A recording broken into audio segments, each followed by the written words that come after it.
Olá pessoal, sejam bem-vindos ao Adianta Aí, o podcast sobre antecipação de recebíveis da Fairmoney. Eu sou o Renato, co-founder e CMO da Fairmoney. Estou aqui com o Danilo e com duas convidadas muito especiais. Boa tarde pessoal, tudo bem? Eu sou o Danilo, CEO e co-founder da Fairmoney.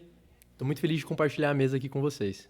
Hoje nós estamos recebendo a doutora Patrícia Maia, do escritório Barbosa Maia Advogados, e a Regiane Fiore, da Intellect Contábil. Sejam muito bem-vindas. Obrigada, Renato. Obrigada, Danilo. É um prazer estar aqui com vocês, poder compartilhar um pouco desse nosso universo, né? Legal. Renato, Danilo, muito obrigada, pelo convite. Sou muito feliz de estar aqui. Muito legal, muito legal.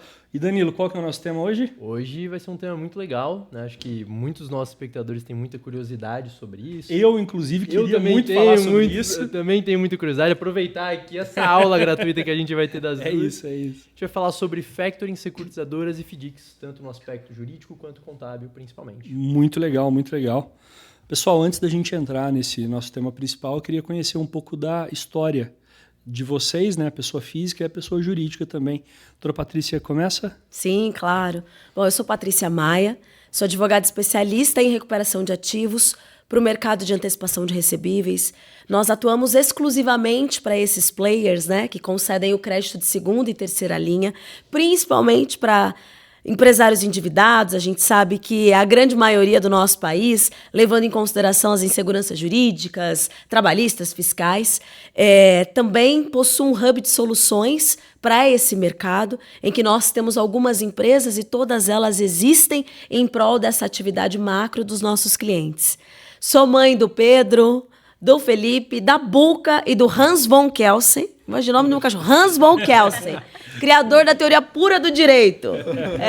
Sou cristã, esposa do Leandro, e realmente estou aí nesse mercado há basicamente 19 anos, sempre recuperando crédito, e só para o mercado de antecipação de recebíveis há 13 anos. Então é uma jornada longa e sou apaixonada por esse mercado. Recuperar ativos é o que me move todos os dias e que me faz trabalhar 16 horas por dia. E é uma atividade muito necessária dentro desse nosso mercado. Muita demanda, né? Exato, exato, muita demanda. Até porque a gente sabe que é um trabalho um tanto quanto árduo, né? E principalmente recuperar dinheiro que muitos julgam como impossíveis. Mas é isso que nos move mesmo, né, Renato, Danilo? São os desafios.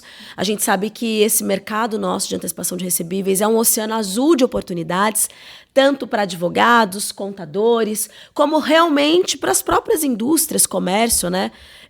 Nós trabalhamos levando para o Brasil inteiro e até fora do Brasil esse mercado, até para que todos conheçam e possam entender sob o ponto de vista investimento, para investidor, porque é algo muito rentável para quem tem dinheiro para aportar nesses players, e acho que isso também é um dos pontos que a gente vai abordar hoje, e principalmente formando o nosso mercado e preparando novos profissionais, porque a gente entende sobre o que a gente faz, só que se a gente não dissemina, não espalha esse conhecimento, esse fator multiplicador ele não acontece. Então uma Patrícia, um Renato, um Danilo, ele não consegue fazer com que esse mercado avance sozinho. A gente precisa treinar pessoas, precisa treinar mais profissionais. Perfeito. Muito legal. O papo vai ser muito bom. Doutora Regiane. Vamos lá, meu nome é Regiane Fiore. Eu comecei como estagiária no escritório contábil, muito conceituado em Campinas, né?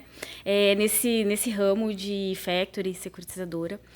E eu fiquei muitos anos nesse escritório, 11 anos nesse escritório. Trabalhei lá, conheci minha sócia, somos em 4, né, nesse escritório. Então, eu fiquei lá há muitos anos. Aí, depois, por alguns desacordos, falei, não, vou sair. E aí, uma outra colega de trabalho já tinha saído antes, eu saí depois. Cada uma tomou um rumo, né, depois desse período. Em 2 anos, a gente ficou ali meio afastada, mas a gente conversava, né. Há mais ou menos 3 anos atrás, uma das colegas de trabalho mandou mensagem.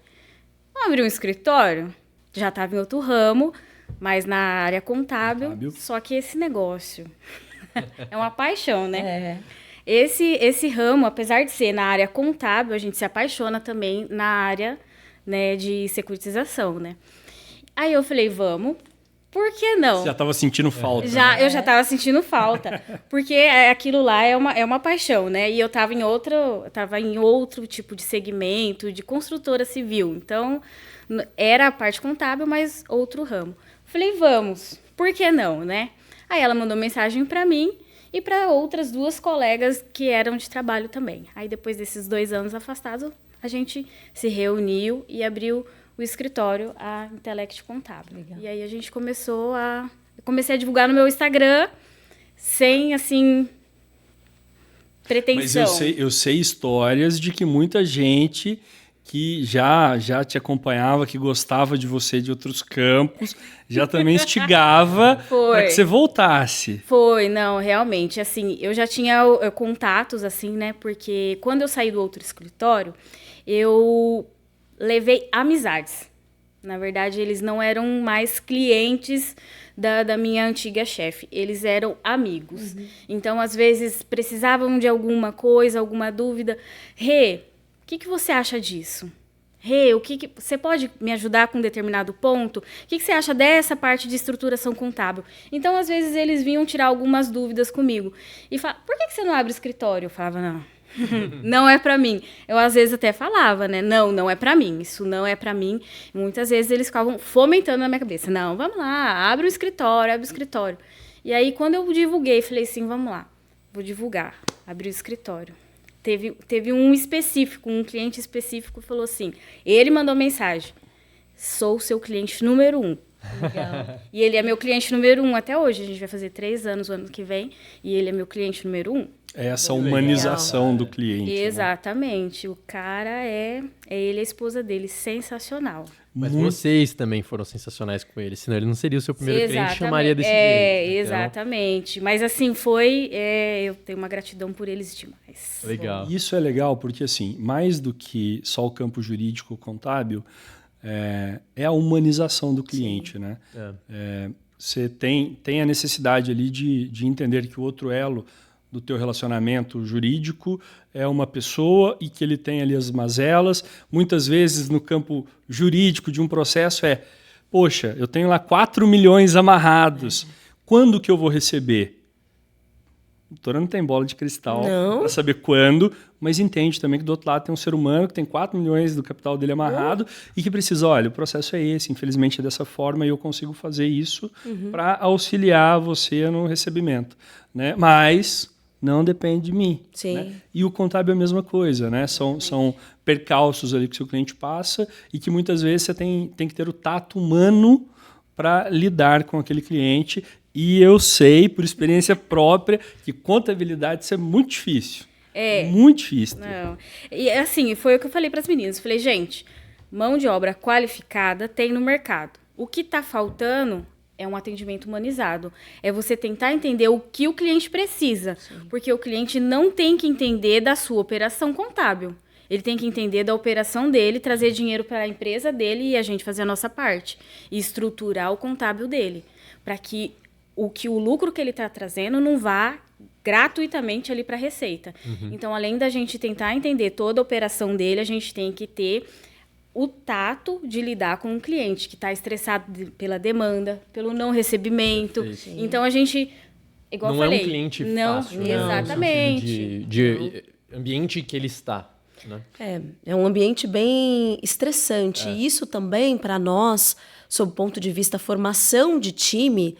É crucial, porque a gente acaba encontrando muita dificuldade também de formar um time que entenda as necessidades e as peculiaridades desse mercado e que consiga lidar de uma maneira tranquila com o cliente sem trazer esse estresse para a operação, né?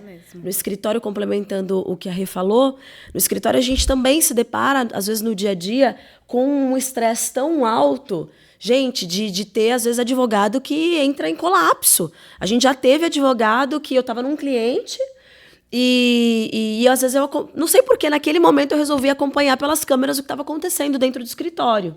Quando eu vi a advogada saiu da mesa dela, ela se trancou dentro da sala de reuniões e ali ela começou a chorar e ela fazia assim, balançava. Eu falei, bom, não tem alguma coisa está acontecendo, tá? Tem algum problema.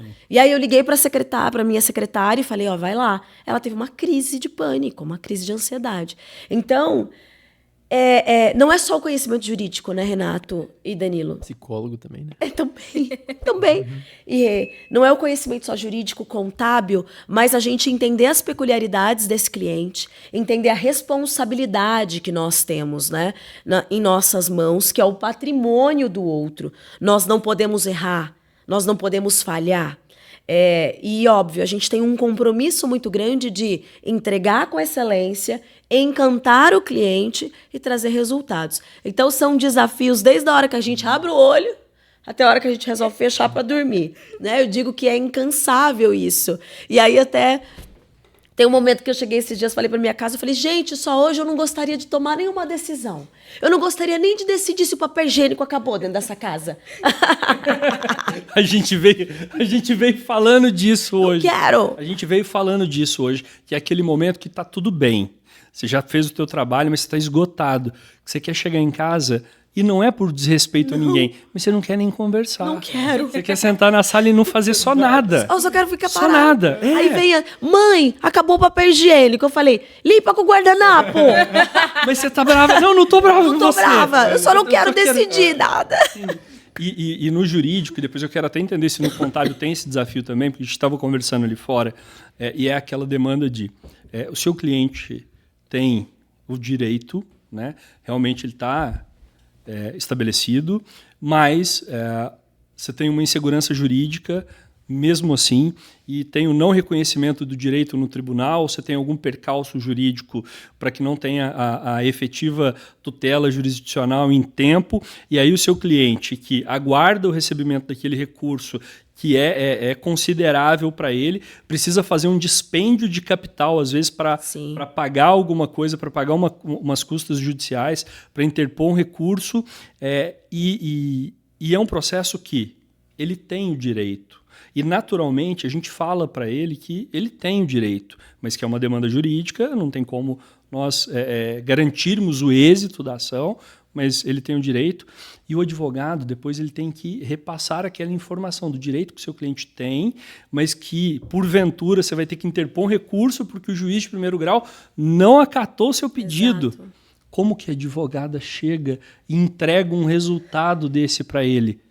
Crise de pânico. Exato. É muito difícil. É difícil. O que acontece, Renato? Nós temos várias peculiaridades dentro desse mercado. Várias, inúmeras. Primeiro começa com um trabalho cultural e de educação do mercado, de formação, que eu digo. Né? Vou mudar a educação por formação. Formar o mercado. O dono do dinheiro, aquele que assina, que manda apertar o botão da TED, ele acha que ele entende tudo. Ele é o contador, ele é o advogado, ele é o comercial, ele é a formalização, ele é a checagem, ele é o crédito, ele é tudo. E ele acha que entende de tudo. E ele enxerga, por exemplo, um advogado como um custo. Ele não enxerga o advogado como parte, ou até o contador também, como parte integrante do negócio. Ele enxerga como custo. E aí ele só procura o advogado a partir do momento em que o default acontece. Quando o default acontece, é que ele nos procura. O problema é que tem um lapso temporal muito grande entre o momento do default, literalmente, e a procura por um escritório especializado em recuperação de ativos. Nesse lapso temporal, nesse tempo, o cara já ficou devendo para mais 15, 20 fundos, ou pediu uma RJ, sabe Deus o que ele fez. E quando chega esse caso para nós, o cliente, o que ele acha? Mas está tudo redondo aqui, doutora. Estou com o contrato mãe assinado, termo aditivo assinado, eu tenho confirmação do sacado. Como é que faz isso? E aí você precisa explicar para ele, você tem o direito. O direito, ele te salvaguarda. Ele está constituído e concretizado. Mas o tempo que você levou para adotar uma medida fez com que aquele seu cliente que tem um crédito completamente estressado, não tem agora absolutamente nada. Ele não tem mais nem o CNPJ, porque já ficou inapto, ou alguém já quebrou. Então, temos uma carga muito grande para explicar para o cliente como ele deveria fazer, não sob o ponto de vista jurídico, mas sob o ponto de vista negócio. É negócio. Quando a gente fala de time, quando a gente fala de velocidade, eu não estou falando sobre lei, eu estou falando sobre o seu negócio. A gente precisa entender que o mercado de concessão de crédito de segunda e terceira linha é um mercado, por sua própria natureza, mais estressado. É um mercado em que aquele devedor, que é o seu cliente, né, que já foi seu cliente, chega sem nada, chega sem patrimônio, e que uma semana é primordial para ele hoje estar com o estoque bonitão e daqui a uma semana você voltou lá, tá com a porta fechada. Então é difícil, é delicado explicar isso para o cliente. E também é delicado explicar para o cliente as inseguranças jurídicas, Renato e Danilo, e Rê, que a gente se depara no dia a dia, porque você tem um juiz de primeira instância aplicando um entendimento, o devedor, por assim, inúmeras vezes, ele sequer recolhe, às vezes, as custas, porque pede uma justiça gratuita, então ele leva até o Tribunal Intergaláctico, se deixar, esses recursos. Ele recorre para o Tribunal de Justiça, o desembargador não sabe nem porque o cabrito caga redondo, desculpa o termo, porque não entende nada de crédito de segunda e terceira linha, reforma a decisão, só cabe você espernear para o STJ, que também está pouco preocupado. E aí a gente esbarra em um monte de súmulas que impedem que esse recurso suba. Então é muito difícil nós ganharmos, vou ser bem sincera com você, 80% do meu faturamento ele não vem de processos. Se eu depender do judiciário para eu pagar os meus 15 colaboradores e manter a minha família, eu morro de fome. Eu morro de fome. O nosso sucesso ele não vem pelo processo. O processo é um meio que nós utilizamos para pegar o devedor na contramão e fazer com que ele sente para negociar. E sob o ponto de vista da negociação, trabalhar com crédito de segunda e terceira linha, ele é bem mais vantajoso do que trabalhar com crédito de primeira linha, que é a linha de bancos. Por quê? O que nós precisamos entender é que nós, fundos de investimento, securitizadoras, factorings e empresas simples de crédito, nós não queremos matar o empresário. Nós queremos manter o empresário vivo. O empresário vivo paga a conta, recompra e continua fazendo operação e eu continuo tendo receita. Então, quando a gente advoga para esse player, para esses players, a gente precisa entender que o processo é só um meio.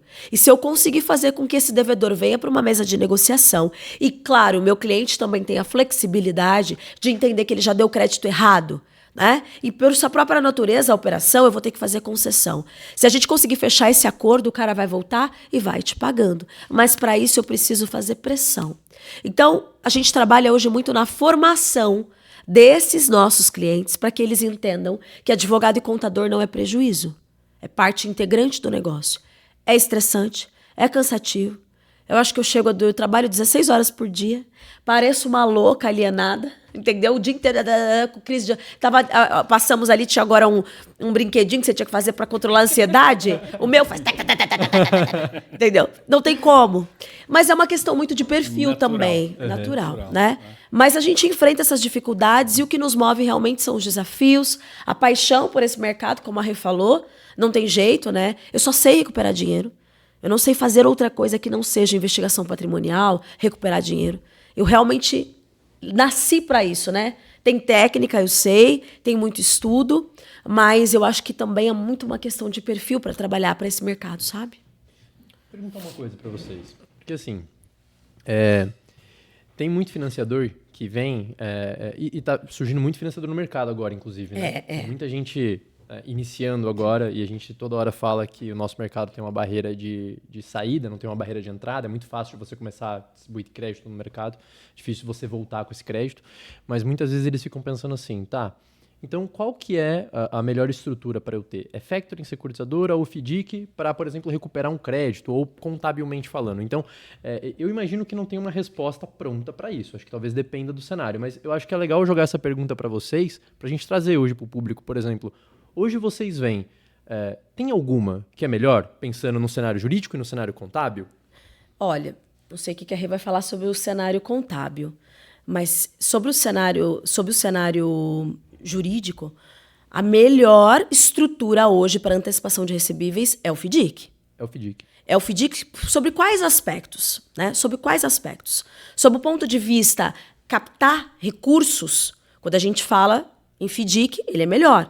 de certa forma, ele tem toda uma observação de CVM, Anbima, estruturação, regulamento. Então, isso traz mais segurança para os investidores, tá?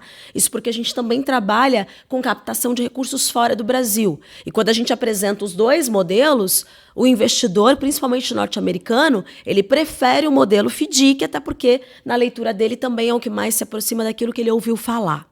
Sob o ponto de vista jurídico para o dia a dia, nós temos várias decisões do STJ, advindas da cadeira, né, do Luiz Felipe Salomão, que é o ministro responsável, né, por encabeçar todas as decisões relacionadas ao nosso segmento.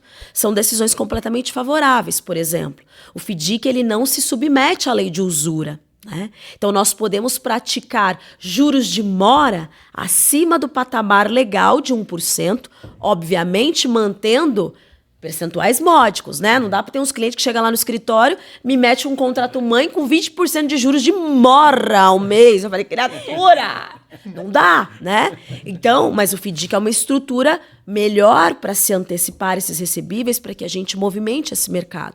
Um, sob o ponto de vista captação. 2, sob o ponto de vista decisões que nos são favoráveis. A securitizadora também, por força do advento da lei que alterou o artigo 406 do Código Civil, que é uma forma de computo dos juros, que antigamente tinha que ser obrigatoriamente por 1% ao mês. A securitizadora, a gente também pode tentar enquadrá-la num inciso específico, que agora a minha mente não me vem à mente. Mas desde que a securitizadora, eu tenha a natureza jurídica dela bem redondinha, eu emita as debêntures, eu faça lá os CRAs, CRIs e tudo mais que precisa ser feito, porque ela vai se enquadrar como uma empresa do mercado de capitais. Aí eu também posso sustentar que ela não se submete à lei de usura, levando em consideração um inciso específico dessa lei, que eu acho que ela é de 2024, tá? E, por último, a gente pode falar que a securitizadora, igualmente ao FDIC, também oferece alguma segurança, né? Segurança muito melhor. Por quê? O principal que todo mundo quer saber sobre o abençoado do direito de regresso, sobre a recompra, a obrigatoriedade de recompra. Se eu tenho um FDIC, eu tenho a aplicação do artigo 296 do Código Civil, que ele determina que o que a gente transacionou, o que a gente combinou, está valendo. Se eu, cessionário, como FDIC, como securitizadora, e você, como cedente, a gente transacionou que você vai se responsabilizar solidariamente pela solvabilidade de todos os créditos cedidos, que é o direito de recompra, eu posso exercer a qualquer momento. E mais, eu posso cobrar de você cedente, eu posso cobrar de você sacado ao mesmo tempo, porque vocês são solidários. Eu cobro de todo mundo ao mesmo tempo, eu escolho de quem eu vou cobrar. Diferente, por exemplo, da factoring. A factoring, o Tribunal de Justiça de São Paulo iniciou essa discussão, o STJ já pacificou. Nós não temos direito de regresso quando nós estamos falando de inadimplência pura e simples. Quando a gente está falando de um título que foi cedido e simplesmente o sacado não pagou. Agora, se eu tenho um problema, um vício nesse título, se eu tenho uma confirmação de favor e, obviamente, eu tenho documentos e provas disso, eu posso exercer o direito de regresso. Mas isso não é uma máxima, né? Eu estava comentando lá fora com vocês. A gente teve um caso em que nós tínhamos todas as confirmações por parte dos sacados que os títulos eram frios. Nós ganhamos em primeira instância o exercício do direito de regresso, a empresa quebrou, faliu, ele agravou e, em segunda instância, o tribunal viajou na maionese e simplesmente disse, mas você é factoring. Então, o melhor modelo hoje, fechando, amarrando para se trabalhar sob o ponto de vista jurídico, e a Rê vai entrar melhor na questão de impostos, é o FDIC, na minha humilde opinião. Perfeito. A factoring ainda tem essa questão de, tudo bem, existe o vício, mas a obrigatoriedade de comprovar o vício ainda recai sobre você e você ainda tem que contar ali com a mesma ótica dessa prova constituída e que o juiz interprete no mesmo formato, abre um campo de discussão para uma segunda instância e tem debate. Exato. E tem debate. Então, né, nessa questão especial aí do direito de regresso, realmente, para factoring, nem com o próprio vício você tem ali a garantia do êxito, você ainda terá uma discussão ao longo do processo, que é um fator complicante. Rejane, vamos falar do contábil. E é uma pergunta que a gente sempre a primeira coisa que a gente recebe lá, né?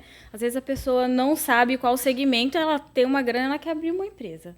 Fala, não, eu quero montar alguma coisa, quero nesse segmento, já trabalhei e eu quero montar alguma coisa nesse segmento. O que eu vou montar?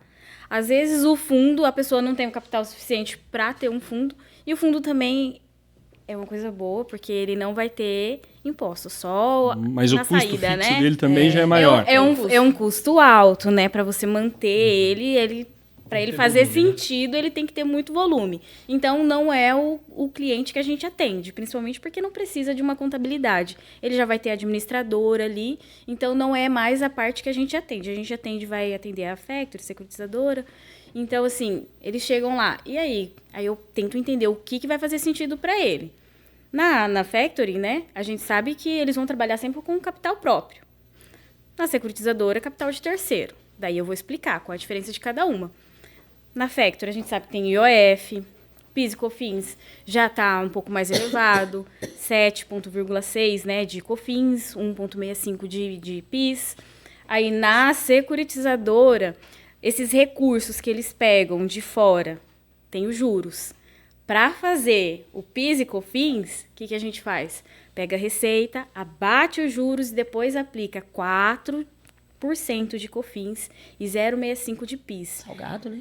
Ainda assim tá mais barato que na factory, né? Porque na factory dá 9,25 de PIS e COFINS. Mas fora o restante que ainda tem, né? Uma média de 34%, aí, né? Jesus, me chicoteia. Sangra, não sangra. Ao contrário do FDIC, que vai ter 15% nas saídas dos cotistas só. Na securitizadora, né? É que você tem em tese até baixo em cima da receita, né? Em tese. Isso. Mas depois, quando você vai indo para... Você soma tudo, dá 34%. 34%, né? Exatamente. É um sócio, né? Não, é um sócio, é um sócio do lucro, né? Exatamente. Todos temos esse sócio. Esse sócio no dia 20 a gente chora, chega a cair lá de Exato. Mas é só dos momentos bons. Isso. Quando você precisa, ele te deixa um pouco órfão ali, né? Esse sócio não te ajuda ali no final ali para recuperar. Não. Porque assim, tributariamente, então a securitizadora é melhor. Exatamente, melhor, porque na factory já perde mercado por conta do IOF. Tá. Aí tem o PIS e o COFINS, elevadíssimo. Então, a factory ela tá perdendo muito mercado. Muito mercado. Qual seria o fundamento lógico dentro da contabilidade para eu optar pela factoring? Ou seria uma questão pura e simples, pessoal?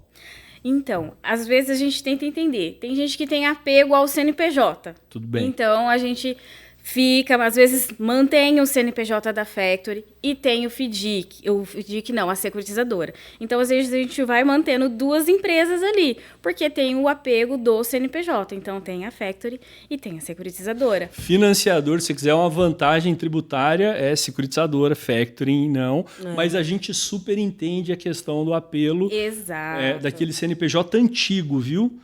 Isso é legal, porque às vezes ele tem lá e tem há 15 anos. Sim. Exato. anos, né? Então sabe, tem toda uma questão coisa? sentimental. Então, mas assim, a gente está conversando aqui e eu vou até atrelar o ponto que você trouxe de o momento em que vocês são envolvidos, né? Que é quando a bomba já estourou. Sim. Mas é uma questão, e você tinha dito assim, a pessoa, ela acredita que ela é o jurídico, o contábil, tudo. Né? E, de novo, nada contra a factoring, eu acho que realmente pode ser que tenham pessoas que tenham motivo e faça sentido, mas é uma questão de também você estar aberto a entender as oportunidades que tem, o que faz mais sentido, porque às vezes faz sentido você evoluir, né? Sim, ir para um outro nível. Talvez não seja evoluir, mas você mudar, vamos corrigir a palavra, você mudar e às vezes você vai pagar menos, vai ser melhor, e às vezes você só está apegado àquilo por um simples apego, e que às vezes não precisa, né? A mesma coisa quando a gente olha, porque às vezes a pessoa olha para um custo, porque se eu não me engano, para abrir uma securitizadora é um pouquinho mais caro do que abrir uma factoring. Exatamente, e demora também um pouco mais. Perfeito. Mas é só o primeiro investimento. É o primeiro investimento. Agora, então assim, a mesma coisa eu falaria do jurídico, né? Então às vezes vai pensar que é um custo. Sim. Né? Mas, e até eu achei interessante o que você trouxe, porque eu ia te perguntar, inclusive, se existe alguma... porque, idealmente, o jurídico ele precisa ser envolvido no início, porque eu imagino de contrato, eu imagino, enfim, de N questões que talvez vocês possam trazer mais segurança para a pessoa antes de acontecer um problema. Sim. Né? E você trouxe a questão do tempo. né? Que realmente é muito importante. Tem muito financiador que fala, né? Olha, quem chega primeiro bebe água limpa. Essa é a né? frase do mercado. Exato. Então, assim, além do tempo, quais são os outros pontos onde vocês conseguem apoiar no início para o financiador tomar melhores decisões e evitar esse tipo de problema? E na hora que acontecer também, ele pelo menos está mais respaldado. Sim, claro. Excelente pergunta, Danilo. O que acontece? Nós não somos só um custo e nós não podemos ser só acionados quando o default acontece. A gente precisa ter um trabalho incisivo no dia a dia da operação, no dia a dia do negócio do cliente. Então, por exemplo, tem cliente que nos procuram quando ele vai abrir uma SEC. E aí, toda a abertura da securitizadora ela é feita pela contabilidade, construção do estatuto e por aí vai, os registros. Neste momento, a gente precisa começar a sair do âmbito de só pegar os modelos prontos de contrato-mãe que existem nos sistemas rodando. O que o cara faz? Ele acha que ele não precisa contratar um advogado para abrir uma securitizadora. Ele vai lá, pega o contrato escritório da Rê, muito bem, óbvio, entende muito de mercado. Ela vai trabalhar na constituição da securitizadora dele. Vai cuidar de todos os documentos para constituir, ata de eleição de diretoria, junta e tudo mais, CNPJ. Só que ele precisa dos documentos operacionais. Não dá para, eu contratei aqui o sistema A. Tem muitos, nem vou falar o nome de alguém, senão vai dizer que está fazendo propaganda, né? Contratei o sistema A e os caras já disponibilizam um contrato mãe. E aí ele começa a rodar as operações dele com esse contrato. Com um termo aditivo, uns chamam de termo de declaração, outros chamam de termo de cessão. O cara não sabe nem para que serve aquele termo. Então ele precisa entender que ele precisa de um advogado, ele precisa de uma consultoria, ele precisa de um respaldo para que a gente faça um contrato mãe específico para a operação dele. Porque, por exemplo, tem securitizadora que procura gente que só faz antecipação de recebíveis, por exemplo, de escola, de faculdade. É um produto. Tem outros que só fazem Tem um que procurou a gente que ele só faz antecipação de recebíveis para dar o dinheiro para o cara que não tem para pagar os custos de inventário, sabe? Sei. Tem outro que só faz condomínio. Cada securitizadora tem, óbvio, os multimercados, mas tem securitizadoras específicas. Então, ele precisa de um contrato-mãe desenhado por operação dele. Então, preciso de um contrato fidedigno, consistente. Preciso de um termo aditivo também. Preciso de documentos para a constituição do crédito. Como é que eu vou montar um departamento de crédito? O cara vai abrir uma conta comigo? Quais são os documentos que eu preciso pedir? A gente nota que tem SEC que abriu, que foi o que a Rê falou, o cara chega lá com 5 milhões e começa a abrir uma SEC, ele não sabe nem quais são os documentos que ele vai pedir para o cedente para abrir lá um cadastro com ele. Te trago um diferencial. Muitas vezes ele aparelha os documentos que ele vai pedir com o que de uma outra securitizadora pede. Exato, é verdade. E aí ele pede o mesmo rol de documentos e ele não sabe o porquê ele está pedindo aquele documento, ele não sabe como que ele vai utilizar.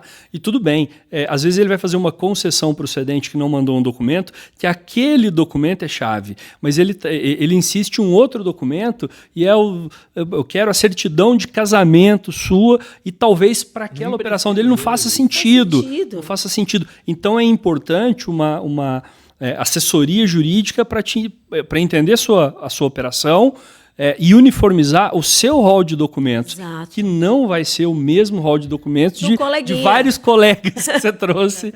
Né? Inclusive, é o rol de documentos que o seu advogado, o escritório seu, vai utilizar dentro da técnica que ele vai implementar no processo de cobrança.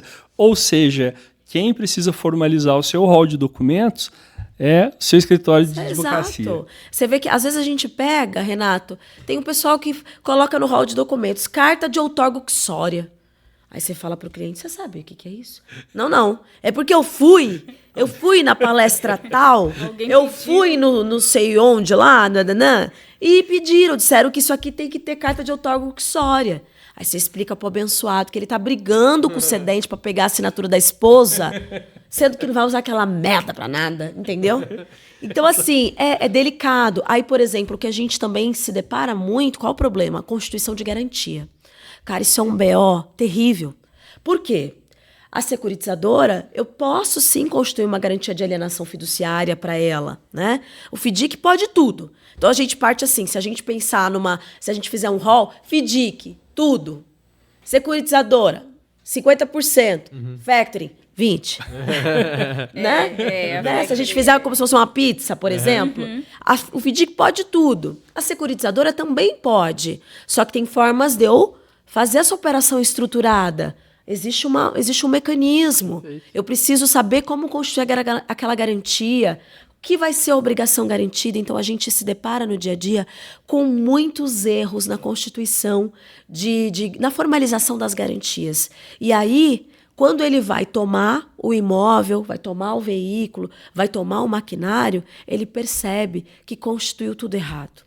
Então, assim, nós vemos hoje muitos erros, e assim, erros cruciais. E é muito importante canais como o de vocês, que levam comunicação, formação, para que esses agentes financiadores, eles tenham consciência de que a gente consegue manter a mesma receita ou até uma receita maior com segurança, investindo em profissionais qualificados. Né? Eu vou falar eu vou falar pela terceira vez. Essa frase era muito boa. Eu vou falar pela terceira vez. Muito boa. Essa frase é boa. O preço da luz é menor do que o custo da escuridão. Nossa, adorei essa. Se você... Pelo menos alguém gostou, viu, Danilo? Não, é boa, é boa. Eu adorei essa. Mais também, né, Gil? Terceira hoje. Adorei. Mas é uma realidade. Por quê? Não, é verdade. Porque muitas vezes dentro da sua operação, o financiador olha as coisas como custo. O que é custo de verdade? Custo é você perder seu capital. Claro. E outra, o teu jurídico, o teu contábil, as plataformas que você utiliza para que você tenha visão real da sua operação, porque como que você cobra... quando que uma operação é cara ou barato? Quando você não tem visão de como que você precifica. Eu preciso de uma informação real para que eu precifique bem aquela operação. Eu preciso de uma orientação jurídica para que eu faça uma garantia, mas a garantia seja execuível. Sim. Porque não adianta nada eu estar amarrado em uma garantia, entrego na mão da doutora Patrícia e ela fala, poxa, o que eu faço com isso aqui? Eu vou ligar para ele e cobrar, porque não é execuível. Né? Então, caro. É uma assessoria jurídica. Caro é você ter um contador que não está do teu lado, que não joga junto com você. Caro é você não ter a informação da tua operação. Isso é o custo do teu negócio. Sim. Isso tem que estar inerente à vida do teu negócio. Então, não existe custo com advogado, com contador, com plataforma. Existe um investimento para a saúde do teu negócio. É a sobrevivência da tua empresa. Deixa eu questionar uma coisa, porque assim, eu achei uma coisa muito interessante que você falou, e aí eu queria perguntar para você se isso também acontece, né, contabilmente falando. Eu não sabia que, por exemplo, teriam melhores contratos mães ou aditivo para um segmento diferente, mesmo sendo, por exemplo, uma antecipação de recebível normal, assim, sem garantia, é uma padrão. Eu achei super interessante, não sabia. Né? Depois eu queria ouvir um pouco de você também no sentido de, tipo, se a empresa que atua com diversos segmentos, ela precisaria ter contratos diferentes para esses diversos segmentos. Mas isso existe também, contabilmente falando. Então, por exemplo, muda contabilmente uma securitizadora que atende mais um segmento e para uma outra securitizadora que atende mais outro, ou não? Isso é a mesma... Na forma de tributação, não. Tá. Na forma de tributação é a mesma coisa. Mas a forma de contabilização, a gente sempre tenta ir trabalhando com o cliente de uma forma que a gente vai tentando antecipar qualquer pau que o cara vai tomar lá na frente. Boa, perfeito. Então, a gente sempre, eu falo, tá com dúvida de alguma coisa? Liga, vamos fechar isso junto, alguma coisa, vamos conversar. Uhum. Sempre na preventiva, porque a correção vai doer. Perfeito. Muito legal, muito legal. Eu tenho mais dúvidas, se o Renato não tiver, eu vou puxar que eu tô com dúvida. Não, pode, porque eu vou quase que trocar de assunto. Eu ia falar...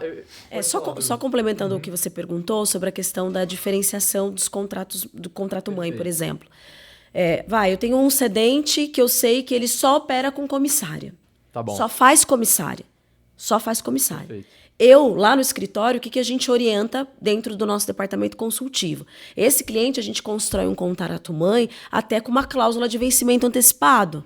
Porque suponhamos que o cara vende para a Unilever, certo? E aí ele pegou, vendeu para a Unilever e são vários títulos. São títulos que é uma nota só que você vai dissolver em 10 parcelas, por exemplo. Se no primeiro vencimento você tomou conhecimento que o cara já está se apropriando do dinheiro que a Unilever, por exemplo, ia pagar numa escrow e você teria que repassar, ou depositou na sua e você ficou, cara, você só vai poder cobrar tudo dele quando vencer a última. Então, precisa dessa análise, desse planejamento. Isso transcende só uma análise comercial. Só que a gente sabe que manter um jurídico interno é para os grandes players, né? Para os gigantescos aí, com PLs altas. Que o pequeno, a securitizadora, às vezes até um fundo pequeno, não quer ter esse custo porque ele já tem o custo de administradora, já tem o custo de gestor e por aí vai. Então, a gente precisa entender que se eu tenho um escritório nichado nesse segmento, ele vai poder dar um outro olhar para o meu negócio, de modo que quando o default acontecer, ele vai poder largar na frente. Eu não preciso esperar a 10ª parcela daquela nota vencer para eu poder executar tudo. Por quê, Danilo? Na hora que a gente vai, por exemplo, e aí vem algumas estratégias, né?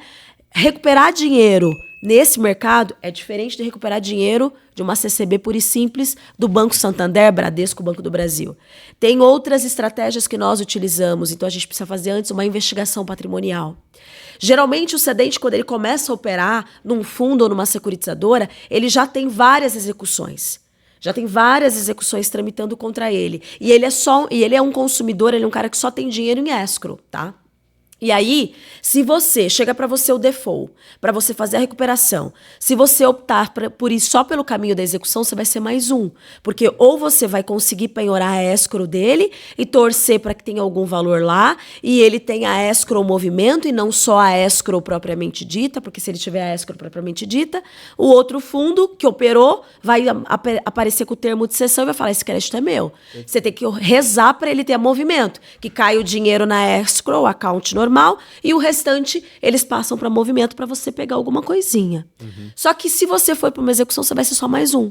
O ideal é que você pense talvez numa falência, talvez numa criminal. E aí, dependendo do cenário, o cartório não protesta o termo de cessão, o termo aditivo no valor integral. Só protesta por aquilo que venceu. Então, vão ter cenários que vão ser necessárias análises específicas. Isso varia de nicho, né, por multimercado, isso varia a situação, isso varia a condição de qualquer cedente. Tem casos também que a gente inclui cláusulas, por exemplo, já de possibilidade de arresto liminar. A gente sabe que o tribunal não quer dar, mas mesmo assim a gente inclui no contrato mãe uma cláusula dizendo que se acontecer esse cenário aqui, ele já me autoriza a seguir com o arresto liminar antes da citação. Tem uma série de elementos que a gente faz de maneira diferenciada. Operação de plataforma risco sacado também é um outro tipo de contrato. Então é isso que eu digo, não é só abrir a SEC e pegar o modelinho que o amigo está usando ou o checklist de documentos do crédito. É analisar de uma maneira personalíssima, né? Muito legal. Isso, na verdade, nem internalizar o jurídico resolve, porque não basta ter o jurídico internalizado, tem que ser um jurídico especialista no segmento, Renato. E muitas vezes não vale a pena ter o jurídico, porque se a gente for trabalhar aí com pleno, a gente já vai ter um custo bem elevado, né? Bem elevado e, de certa forma, é bem melhor você terceirizar isso aí para um escritório que seja especialista. Dan, era a pergunta? Então, eu tinha mais uma aqui. Pode. Vamos lá. Seguinte, acho que isso aí também influencia muito no mundo de vocês duas, né? A gente vê que tem bastante... E aí eu acho que isso aqui atrela também um pouco de tecnologia, né? Porque, no fim das contas, vocês duas precisam muito de dados. Sim. Né? Como que é hoje navegar nesse mundo de financiadores, né? De factoring, securitizadora e fundos de investimento... com esses dados? Geralmente eles têm os dados que vocês precisam? Esses dados estão de fácil acesso para vocês? Isso ainda dói hoje? Isso dói em algum deles específico mais? Como é que funciona isso hoje? Eu posso? Sim. Gente, eu não tenho o que reclamar dos meus clientes. Porque Em contrapartida a tudo, hoje o que eles fazem? Eles me cedem uma senha ao sistema deles. Então, um exemplo assim, eu entro lá, tenho um acesso contábil, então eu entro lá, pego os relatórios que eu preciso pegar dentro do sistema deles. Então, eu vou lá, pego tudo, o que eu precisar. Então, tem um pleno acesso ali. Tanto Factory quanto securitizadora. Factory, securitizadora, AS que tem, então, tudo. Então, a gente entra lá, pega tudo que precisar. Às vezes, o cara não precisa nem mandar a documentação pra gente. Eu entro lá, sistema tal, já tenho treinamento do sistema tal, vou lá.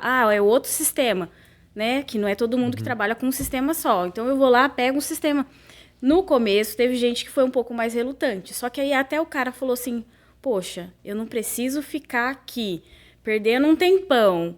As meninas já entram aqui, né? Ele só vai fazer ali os lançamentos, né? Conferência ali do dia 1º do mês subsequente. Regiane, liberado. Eu entro lá, pego. Tô com dúvida de alguma coisa, algum lançamento, alguma operação que não ficou muito claro para mim. Entro lá naquele dia, vejo a operação, acabou. Não preciso ficar, fulano, o que aconteceu? Então, às vezes, até né, minimiza ali, fica ligando pro cara. O cara tá trabalhando lá, né? Visitando, fazendo a parte dele. Viu, fulano, tem uma operação no mês passado, você lembra o que aconteceu aqui? Não. Os clientes já... Sensacional. Deu a senha, eu entro lá e pego. Bom, então, hein? nessa parte é muito boa. Mas eu queria um adendo. Eu vejo muito contrato que ela falou. Padrão. Às vezes você entra lá, você só mudou o nome e vai tudo, mesma coisa. Mudou o nome. Então, isso aí eu achei interessantíssimo. Realmente, tem que ser personalizado. O cliente é único, gente. Ele precisa ter A operação é diferente, o setor que ele atende é diferente, o modelo que ele opera é diferente. O cliente... Mas o contrato é igual. Que igual, coisa, né? Exatamente. Estranho, né? Não, e assim, e aí é todo um modelão padrão. E aproveitando o gancho da pergunta sobre os dados, tem uns, menina, que nem terminaram de preencher. Com o RG, com o CPF do abençoado do devedor solidário, por exemplo. Ou só colocam o nome do devedor solidário, mas não colhe assinatura. Eu imagino que você sofre mais com isso, né? É isso que eu ia falar. A gente sofre bastante com isso. Por quê? Cada cliente é de um jeito, né? Então, tem até FDICs que são de um jeito, com uma organização, SECs são de um jeito, tem clientes que são fora da curva, como a Rê falou, completamente tudo redondo, tudo ali detalhado, só que tem outros que são mais da bacia das almas, porque o afã, a sede por fazer a operação, ela é muito grande. Porque é cultural do brasileiro, a gente adora se iludir, né? A gente adora. Então, por exemplo, e aí eu acho que a Rê, nessa questão da contabilidade, que é a realista, né? Fala pro cara, tudo bem, que é que a gente fala que... Até brincam muito no grupo que eu participo que faturamento não é nada. O que leva em consideração é o lucro, né? Faturei 1 milhão, mas tive R$1 de lucro, não faturou nada, entendeu? Então, eu acho que talvez é isso que a gente precisa desmistificar. A gente sofre bastante com essa questão dos documentos, por quê? Os contratos vêm dessa forma, alguns clientes sequer colhem a assinatura do devedor solidário. Nós já pegamos contratos, gente, em que colheram no campo de assinatura do devedor solidário, quem assinou foi o representante da consultora especializada. Uma salada mista. E aí depois para você executar, protestar, isso é tenebroso. Então, ainda sentimos muita dificuldade nessa questão do manuseio dos documentos, na organização dos documentos, mas isso eu tenho sentido que é muito falta de preparo das equipes de back-office. Os fundos, as securitizadoras, as factories precisam investir mais no treinamento da base. A base precisa estar sólida.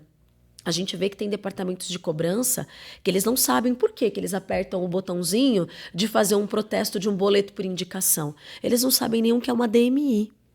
Então, eles não sabem o que estão fazendo. Então, é um trabalho muito forte que nós precisamos fazer de formação Por quê? Eles precisam entender o motivo. Por que eu tenho que subir e colher a assinatura do cedente, do devedor solidário, do bababá, bababá? Eles não entendem isso. Então a gente sofre muito com essas informações. Só que de outra banda, eu complemento. Por que a gente complementa? Não tenho como trabalhar sem tecnologia. Sem sistema eu não trabalho. Então, hoje nós temos 3 sistemas de localização de bens e pessoas no escritório, que é o Assertiva, o Leme e Justify. E a gente está cotando uns outros também para fazer o rastreamento, tanto das informações de cedente, de sacado, de devedores solidários, e eles trazem para nós um dossiê completo. Então, eu consigo completar todo esse furo que tem no dia a dia da operação do fundo. Mas a gente sofre muito com o documento, principalmente porque eles, por exemplo, fizeram a operação, mas nem pegaram a cópia da nota fiscal. Canhoto, então, mas disseram que canhoto não serve para mais nada. Só que como eu não tenho aceite da duplicata, quando eu protesto, eu preciso obrigatoriamente, às vezes tem cartório que exige o canhoto. E quando eu não tenho a duplicata, porque hoje em dia, não só na minha época que eu trabalhava na Continental, a gente subia, né? Subia o termo aditivo, subia a duplicata. A gente tinha, ainda que a duplicata nem fosse vista pelo sacado, mas ela existia. Hoje já não tem mais. Hoje só sobe a nota fiscal e emite-se o boleto.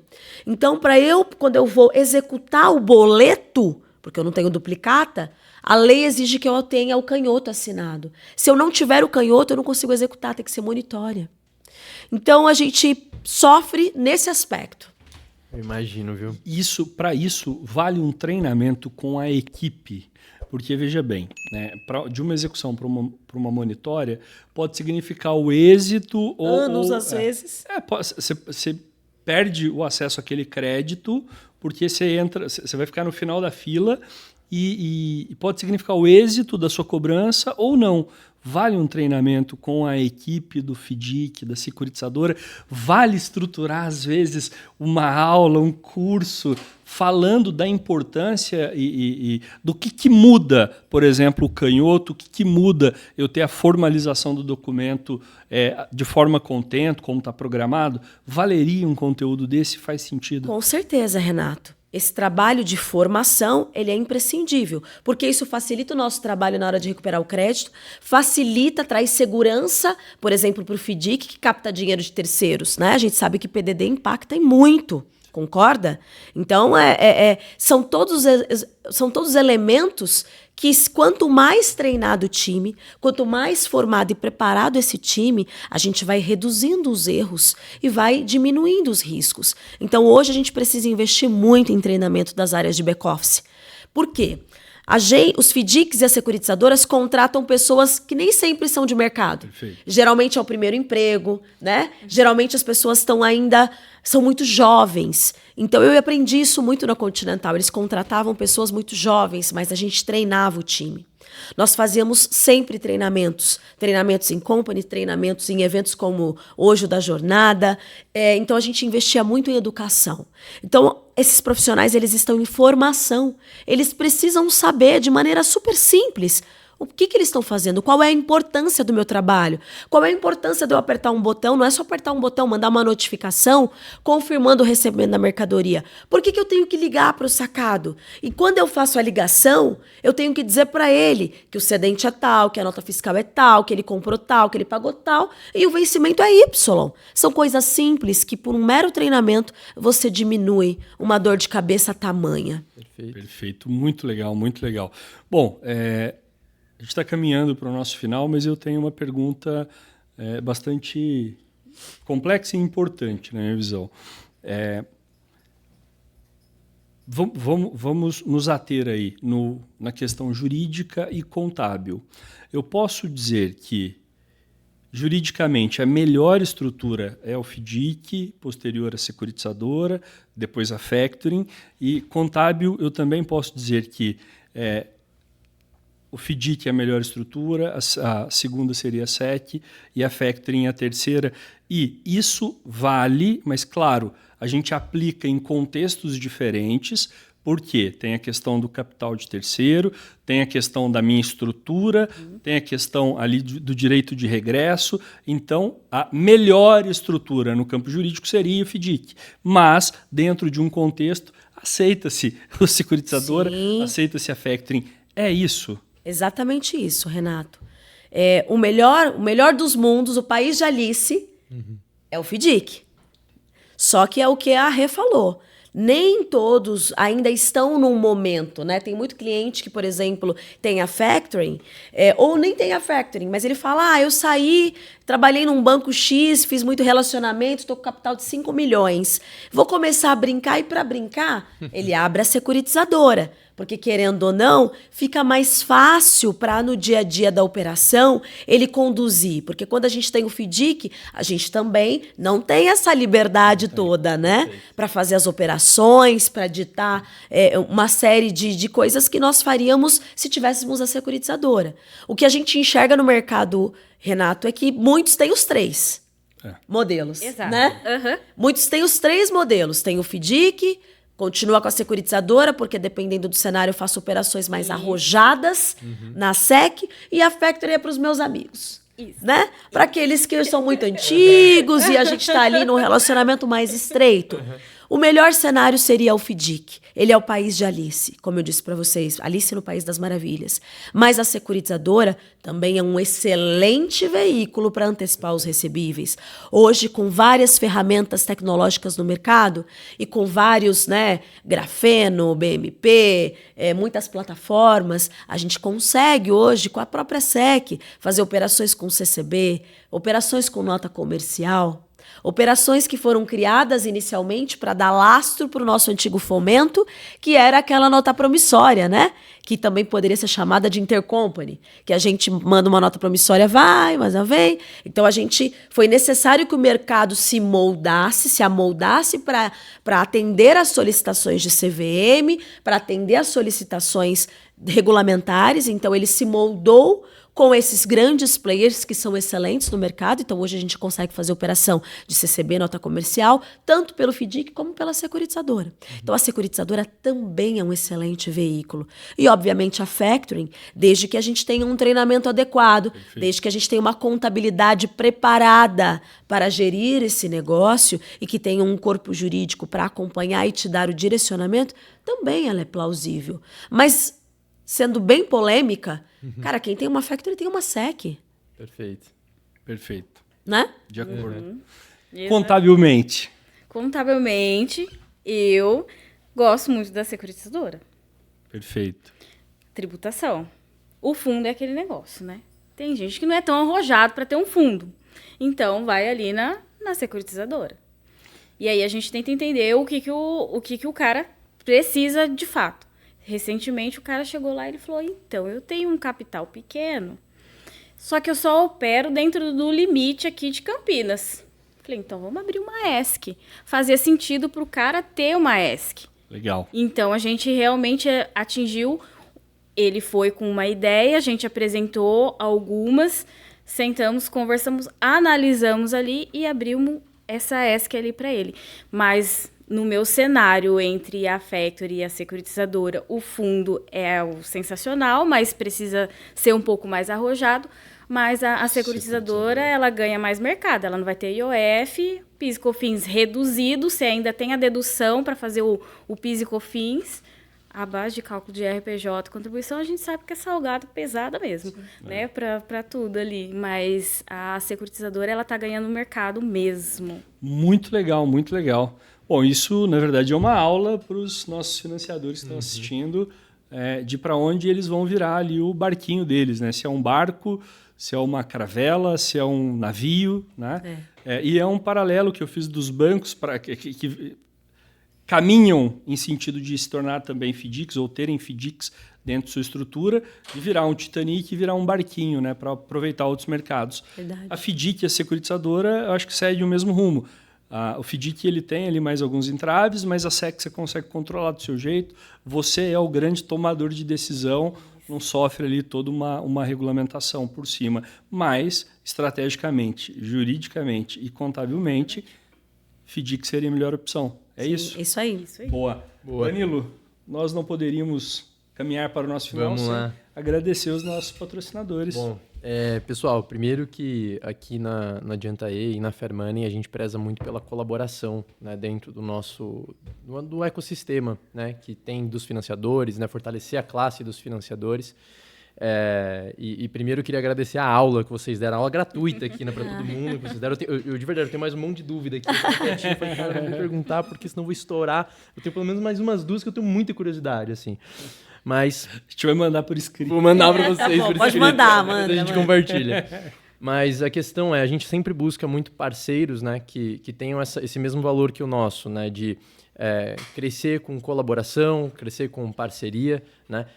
E primeiro eu quero agradecer a jornada, né, do aprendizado, agradecer ao Silvio que está fazendo esse evento incrível aqui, que tem muito a ver com você disseminar conhecimento e fortalecer a classe, né, dos financiadores. Agradecer vocês, né, que fazem parte aqui, que estavam ali palestrando, o pessoal elogiando, né, que são patrocinadores também, né? Então eu agradeço a jornada, ao Silvio, a todos os patrocinadores, né, da jornada do aprendizado.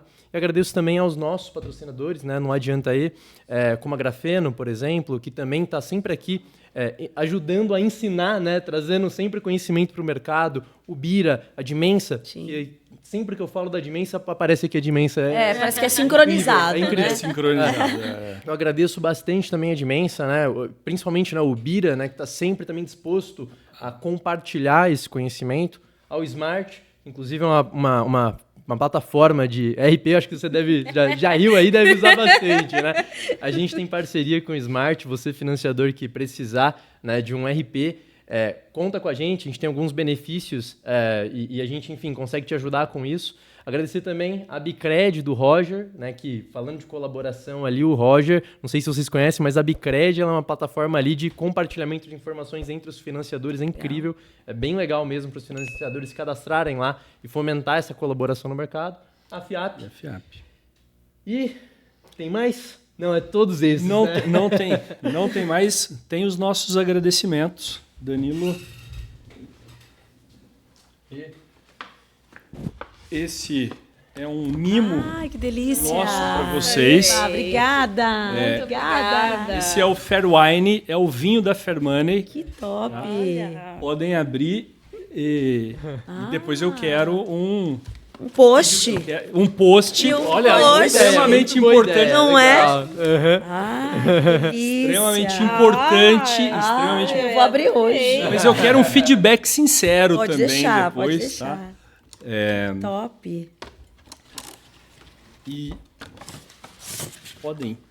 podem colocar de cá ele? Coloca no chão qualquer coisa para não ficar na... Pode ser. E os meus mais sinceros agradecimentos. Tá? A gente entende o Adianta E como um instrumento para levar conteúdo de qualidade, estruturado, para os financiadores do Brasil todo, mas realmente nós somos só o instrumento. Né? Quem produz esse conteúdo, quem nos ajuda a entregar esse conteúdo são vocês, né, os grandes especialistas desse mercado. Então, o nosso mais sincero obrigado por transformar esse nosso mercado em um mercado mais colaborativo, mais seguro, mais unificado. Tá? Então, mais uma vez, muito obrigado. Considerações finais? Sim. Bom, vamos lá. Foi um prazer estar aqui com vocês. Foi um prazer poder desfrutar, né, desse dia maravilhoso de troca de conhecimento, poder falar um pouco da nossa história, da nossa trajetória. E a gente poderia passar aqui a tarde inteira falando sobre esse segmento que foi, assim, sendo bem sincera, um divisor de águas na minha vida, né? Em todos os aspectos, sob o ponto de vista profissional, sob o ponto de vista financeiro. Eu realmente pude realizar todos, assim, não todos, mas a grande maioria dos meus sonhos e da minha família por meio desse mercado. Então é isso que nos motiva em saber que, além da questão financeira, também há propósito, né? E, óbvio, a gente precisa sempre cultivar e fomentar esse fator multiplicador de conhecimento. Formar novas Regianes, Patrícias, Renatos, Danilos, porque se o conhecimento ele ficar estacionado em nós, não vai fazer sentido. A gente precisa divulgar, a gente precisa formar novos profissionais, e é isso que a gente quer todos os dias. Foi um prazer imenso estar aqui com vocês, compartilhar, prazer, te conhecer, e assim, Não é nada, não é Clube da Luluzinha, tá? Mas eu fico muito feliz quando eu vejo mulher à frente da sua operação, sabe? E brilhando, e principalmente no mercado como o nosso, que infelizmente ainda é predominantemente masculino, né? Então, se a gente pensar em grandes mulheres à frente dos seus fundos, eu só conheço a Charlotte, né? Que é uma grande especialista. Sim, maravilhosa, grande referência. E é isso, e as mulheres que a gente conhece que estão nesse segmento são extremamente capacitadas. Sim. E o que cabe perfeitamente aqui às nossas duas convidadas de hoje, que entregaram um conteúdo aí muito legal. Regiane, considerações? Gente, quero agradecer, né, por estar aqui, conhecer a doutora, achei sensacional. Me identifiquei com o jeito dela de falar. A hora que ela subiu ali para palestrar, eu olhei e falei assim, né? O meu cliente daí, eu falei, Júnior, adorei ela, é sensacional. É sensacional. Eu falei, pega ela, passa pro grupo. Ai, que bom! Então, assim, eu já me identifiquei ali. Não sabia que era com ela que eu iria, né, interagir. Depois. Então, a hora que eu tava subindo as escadas, eu fiquei um pouco nervosa, porque eu achei uma responsabilidade muito grande, né? Assim, muito grande a responsabilidade. Mas quero agradecer, foi muito bom. Agradeço vocês, né? De coração estar aqui. O Silvio também, né? Doido de tudo, meu Deus do céu. Ele é muito Mas quero agradecer imensamente, Renato, Danilo, doutora. Muito obrigada mesmo, viu? No final das contas, muita gente que participa do nosso segmento e tem um conteúdo ímpar para entregar, tem alguma resistência a falar em público ou a participar de eventos. E o Adianta Ele nasce para dinamizar isso. Sim. Né? Eu tenho uma última pergunta muito curtinha. Regiane, dá para ficar aqui mais 1 hora? Não, dá para falar mais. É isso. Dá para falar. E é isso que importa. É isso que importa para a gente, essa dinâmica legal. Sim. E um conteúdo super dinâmico, em que você consegue entregar tudo que você conhece e quem está em casa assistindo também vai assistir de muito bom grado, sem aquele conteúdo que a gente conhece tanto do jurídico, enfadonho, taxativo, no formato de palestra, que é muito válido, mas ele distancia. Aqui o que a gente quer é essa dinâmica interativa e aproximar quem está em casa também. Então, mais uma vez, muito obrigado, meninas. Obrigada. E pessoal que está em casa, nós ficamos por aqui, mas voltamos já. Até logo. Tchau, Um abraço. Tchau. Até mais.